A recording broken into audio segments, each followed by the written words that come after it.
귀를 닫았다는 비판. 하지만 윤 대통령이 따른다는 뜻밖의 인물들도 등장했다. 국가적인 의사결정을 하는데 저는 이런 사람을 어떻게 알게 됐냐고 묻는 겁니다. 아니 그거는 뭐 제가 과거에 어떤 분이 이 유튜브가 재밌는 것들이 있다. 그래서 어떤 분이랑 부인입니까? 아니 우리 부인에게 얘기해 준 분이 있어요. 차도 한잔 할 때 있고 식사도 같이 할 때 있고 그렇게 이제 그렇게 하면서 그런 자리에서는 이런 게 뭐가 안 풀리는 게 있으면 그런 걸 이야기하면 이 안 풀리는 원리 같은 걸 내가 풀어주죠.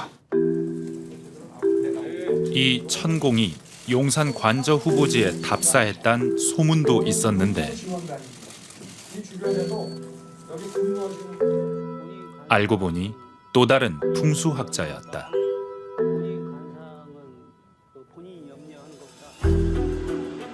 그리고 이 사람까지 등장했다. 내가 뭐라 하대. 경호가 나발이고 내가 그거 가면 뒤질락한테 본인 같으면 뒤질락하면 가나. 내가 그 김건희 사모 그저 안재명이라고 논조 끌어올리 사주력 하고.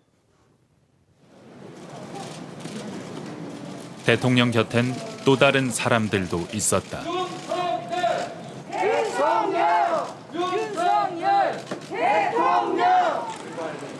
궁금한 거 있으면 답변해 드릴게요. 네, 가족 사건 질문 좀 하겠습니다. 사건 질문 좀 하겠습니다.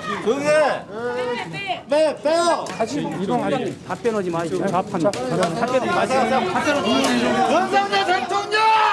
질문을 받아주면 다음에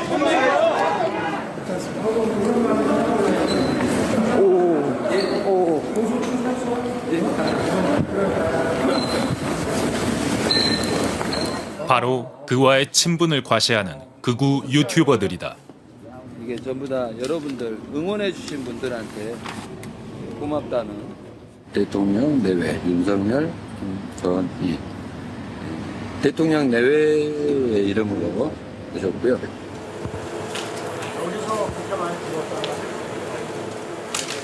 윤 대통령도 단순한 시청자에 그치지 않았다. 김진표 전 국회의장은 회고록에서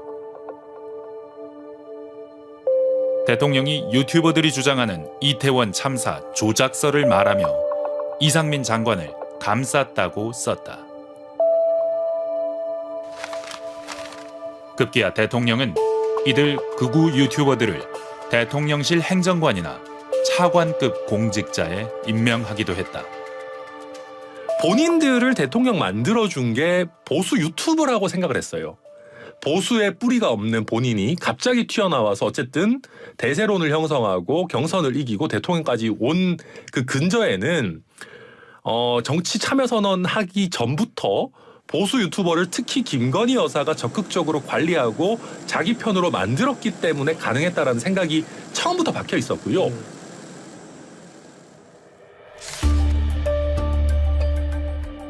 대통령 윤석열의 말은 후보 시절과 달라지기 시작했다.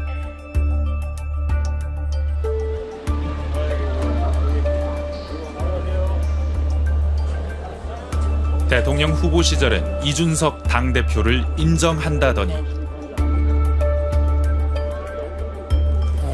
정치를 하다 보면은 서로 생각이 좀 다를 수도 있는 거지. 어떻게 군사 작전하듯이 그렇게 일사불란하게 하겠습니까? 그게 바로 민주주의 아니겠습니까?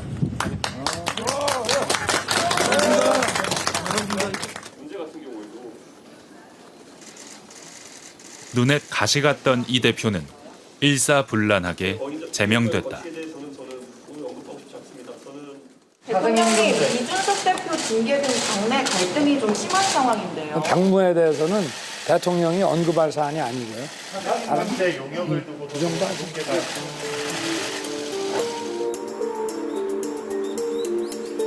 사람에 충성하지 않는 검찰이 필요하다더니 후보님께서는 대통령이 되신다면 윤석열 같은 사람을 검찰총장에 임명하실 건가요? 임명해야죠. 그런 사람을. 그래야 저도 삽니다. 대통령 주변에 또 권력이 있다 보면 문제가 많이 발생할 수 있지 않습니까? 그런 사람을 검찰에서 좀 쳐줘야 대통령한테도 좋은 거예요. 김건희 여사를 수사한 검사들을 물갈이했다. 누구한테 도움을 받으면은 말 한마디라도 이렇게 인연을 딱 못 끊고 좀 순진한 면도 있고. 근데 이게 이제 우리의 인사는 실력이 제일 중요하다더니 현실은 그렇지 못한 부분이. 저는 실력이 없는 가까운 사람이 없습니다. 기본적으로 저는 일중심주의이기 때문에.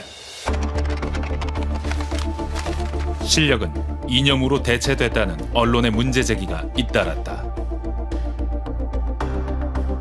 저는 솔직히 뉴라이트가 뭔지 잘 모릅니다.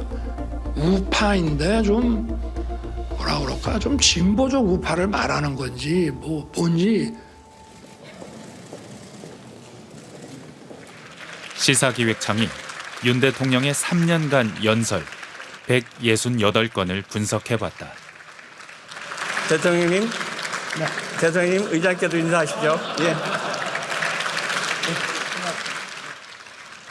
6개월 단위로 나눠 살폈더니 대통령의 언어에서 가장 두드러진 변화는 국회를 향한 태도였다. 존경하는 국민 여러분,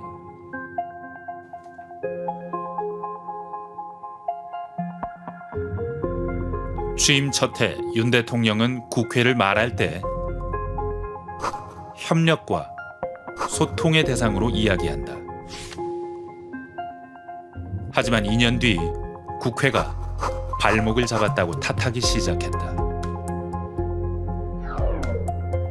실제로 국회 연관어를 살펴보니 2022년 하반기엔 협력, 협조, 설득이었지만 2년 뒤 그는 국회를 야당, 범죄, 마비 등과 연결했고 협력이라는 단어는 지웠다.